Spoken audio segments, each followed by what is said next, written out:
പണ്ടത്തെ ദേഷ്യം ബാക്കിയുണ്ട്. സൂക്ഷിച്ചു വെക്കുന്ന ആളൊന്നുമല്ല. അല്ലല്ല ചേച്ചി, ഞാൻ എന്താണ് ചോദിക്കാനുള്ളത്, ഇപ്പൊ പുതിയ കാലഘട്ടം, പുതിയ എത്ര വർഷമായിട്ട് എടുക്കുന്നു, വയസ്സായി. അപ്പൊ ഞാൻ ചോദിക്കുന്നത്, ഞാൻ ചോദിച്ചു മേടിച്ചതാ. വയസ്സായി, മോനിരിക്കുന്നു ഇവിടെ, മോന് കല്യാണം പ്രായമായി. ദയവ് ചെയ്ത് ഇനി അതും കൂടി നടത്തണ്ട് ബാക്കി. അത് പറഞ്ഞപ്പോ അവന്റെ മുഖത്ത് മാത്രം സന്തോഷം. ഇവിടെ ടെൻഷനാണ്. മോനെ പലതും പറയും നിന്റെ കല്യാണം ആയിട്ടില്ല.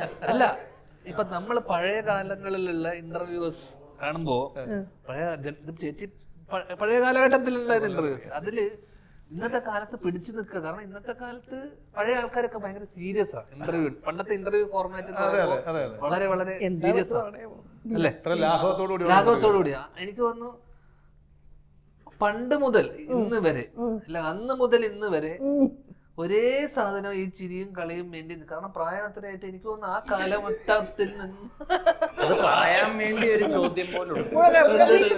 അല്ല, ഞാൻ ചോദിക്കുന്ന വെച്ചാൽ അത് ഈ ഇന്റർവ്യൂകളിൽ ഇങ്ങനെ ബബ്ലി ജനീനിനെ പോലെ ആവുന്നതാണോ, ഇല്ലെങ്കിൽ മകൻ ഇവിടെ ഉള്ളതുകൊണ്ട് അവനറിയാലോ, അല്ലെങ്കിൽ ശരിക്കുമുള്ള രേഖാ മേനോൻ ഇങ്ങനെ തന്നെയാണോ, അതോ ഇന്റർവ്യൂവിന് വേണ്ടി ഇപ്പത്തെ ജനറേഷനിലെ പുതിയ ആൾക്കാരെ മുന്നിൽ കളിച്ച് ചിരിച്ചിരിക്കുന്നവരെ ചിരിച്ച് അഭിനയമാണോ ഇതെന്നുള്ള